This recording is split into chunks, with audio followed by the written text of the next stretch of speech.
Going to see the Amazing Snakeheads live was slightly terrifying. Frontman Dale Barclay dominated the stage like no one else. But what should have been the next great Scottish rock and roll story instead turned into tragedy. It felt like there was something genuinely dangerous about them. If you hear someone screaming in a really, violent Glaswegian accent, "Where is my knife?" It's, it doesn't matter if you're from Glasgow, but especially if you're not, that's terrifying. And you're asking me to make you a wife. Where is my knife? Obviously the lyrics are fantastic. It's got a nice wee swagger groove to it. Favourite track would probably be every guy wants to be her baby. All the boys are rubbernecking as she goes by. They were due to go in Jules Holland. Obviously there was a buzz about them, like people in the know knew who they were, but your average kind of person just turning on the telly wouldn't have known. It's like a bit of a turning point for any band if you get onto Jules. It'd been coming to a head for a while, but this night in Bournemouth sort of just tipped Dale over the edge. I broke my leg, so we had to go back up to Blighty, and then the rest is history. How'd you break your leg? Well, that's a different story. Willie was like, I'm just running off this cliff, which he did. He ran down more or less a vertical cliff, smacked onto the concrete at the bottom. I was like, oh, no. Dale decided if my friend can be that way with me, then... The appearance on Jules Holland was just a few days away when the band imploded. The chance to perform on one of the biggest stages in the music industry was lost. It breaks my heart every day. I think about it every day, about what happened, why it happened, what could I have done better, or did I say something?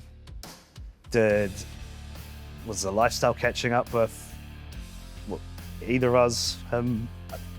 A million questions. I'd just been left just to think about it. Don't know. No answers. Yeah. It would have been a pretty good opportunity for them.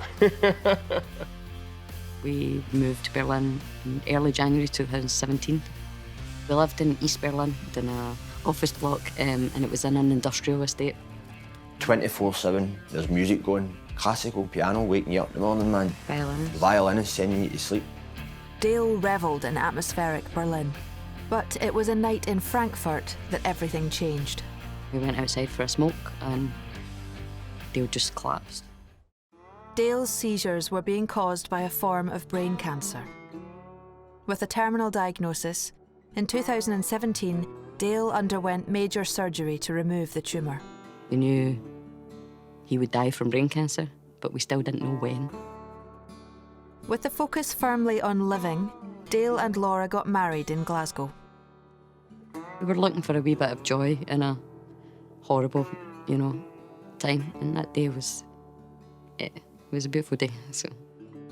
6 months after their wedding, and 7 months after his initial treatment, Dale's cancer returned. Well, we were alerted to it through another seizure. We had been at a gig in Mono in Glasgow, and Dale had another one, and we had been told that is a sign that something's happening, or there's progression that's happening. There's a lot of people out there that go through 5, 6 surgeries and they're all right, so it really is just a throw of the dice. What are you going to push forward for? Music. Is it going to Music, living well, you know what I mean? Fighting, writing, music. Everything from here on out is just going to be seeing how it goes. There's no doubt about it. Initially it went well, the second surgery. The surgeons were pleased. We had a lovely sit-down dinner together, long conversations. Dale was very emotional at the time. And then the Sunday I just woke up and he said, I have a headache. Went into a seizure, and this time it was catastrophic. It wasn't one that he was going to come back from. On a purely artistic level, it's just, I feel there's some good stuff that I know I would have enjoyed. There should have been a few decades of that yet to come. And, well, on a personal level, it's a complete tragedy, so It's a different thing. We were really joined at the hip. You know, it's a massive hole. A hole that I've never filled. But at the same time, you know, the only way out is through. And if Dale taught me anything, it was that.